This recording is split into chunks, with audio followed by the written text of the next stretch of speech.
Kaliway. Don't travel. Tapos galit na galit, baby potpot, galit na galit yung pangalawa sa akin dahil pangatlo ko.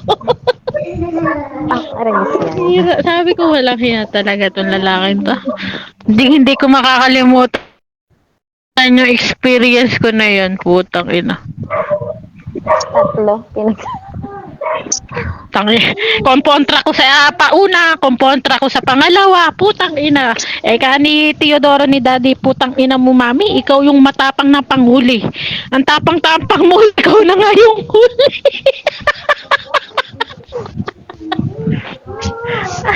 Ay, biruin mo baby potpot.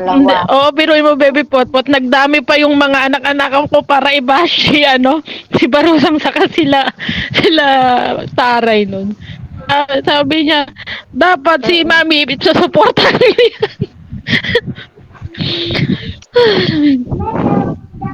Pero masyado ko nun, galit ko, bebe pot, talagang nangangatuga. Ika, may ibigo na ako. Or a monkey. Naka-open ka na. Magbigo ka lang. Tapos, alisin mo na yung VPN mo. Okay ka na labas-pasok dyan.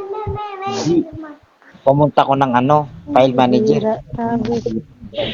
Ayun ang hindi ko makakalimutan baby potot dito kay Barusang. Tapos pag namin inaway ako binalak kami sa lahat ako pala binalak ako sa lahat. Nakita ko nag-live may taga-comfort. Sabi ko putang ina may naka-comfort kagad na babae. Buhatan hindi ko kinuibo. Tapos parang pinapansin na ako last day na yan pero hindi ko na din siya kinuibo. Ayoko nang ganun. Ang ID niya yung pag mag-aaway, yung magagaganyan yung boyfriend mo tapos siya yung kakapit. Ano yun? What the heck?